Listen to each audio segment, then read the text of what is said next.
وضرب الله مثلا للذين آمنوا امرأة فرعون إذ قالت السلام علیکم ورحمۃ اللہ وبرکاتہ۔ ناظرین گرامی، میں دوبارہ آپ کی خدمت عالیہ میں حاضر ہونے کا شرف حاصل کر رہا ہوں۔ آج کے ہمارے اس پروگرام کا عنوان ہے کہ دشمن کو اندھا اور نابینا کرنے کا روحانی عمل۔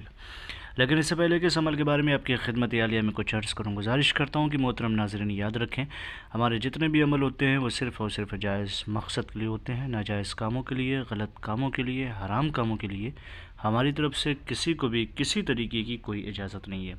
یاد رکھیں، ہمارا سینٹر روحانی سینٹر، ہم ٹونا، جادو، سپلی، بلیک میجک، شیطانی عمل کے ذریعے سے اور گندی حرکتوں کے ذریعے سے کوئی بھی عمل انجام نہیں دیتے ہیں۔ اور وہ ناظرین جو عملیات کی دنیا میں قدم رکھنا چاہتے ہیں، عمل سیکھنا چاہتے ہوں، ہم سے رابطہ قائم کریں، انشاءاللہ ہم ان کی رہنمائی فرمائیں گے۔ ناظرین محترم، آج کا جو عمل ہے وہ جلالی عمل ہے، بہت ہی خطرناک اور بہت ہی پاورفل عمل ہے۔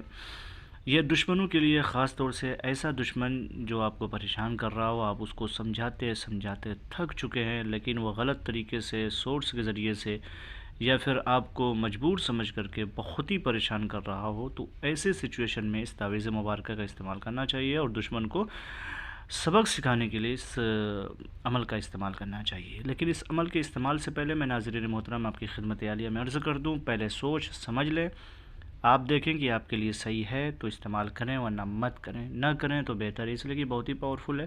جب دشمن حد سے زیادہ آپ کو پریشان کر چکا ہو، تب اس سچویشن میں جب صبر کا پیمانہ لبریز ہو چکا ہو، تب اس عمل کو کیجیے۔ ناظرین، اس کا طریقہ کار کیا ہے؟ سب سے پہلے تو آپ باوضو ہو کر کے روبہ قبلہ بیٹھ جائیں اور پھر اس کے بعد اس تعویذ مبارکہ کو لکھیں۔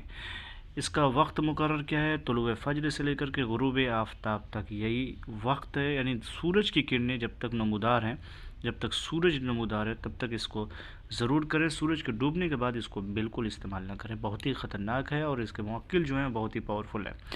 تو ناظرین محترم، اس تعویذ مبارکہ کو جو آپ لکھیں گے، شروع کہاں سے کریں گے؟ پہلے 786، پھر اس کے بعد 6، پھر 7، پھر 2، اس طریقے سے لکھنے کے بعد فلاں بن فلاں دشمن کا نام اور اس کی ماں کا نام لکھ کر کے اس تعویذ کو زمین میں گاڑ دیں، اور جہاں گاڑ دیں اسی کے اوپر جو ہے آگ روشن کریں، 1، 2، 3 دن تک روشن کریں۔ انشاءاللہ اس کا اثر ہوگا کہ دھیرے دھیرے آپ کا دشمن جو ہے آنکھ کی روشنی سے محروم ہو جائے گا، نابینا ہو جائے گا، اندھا ہو جائے گا۔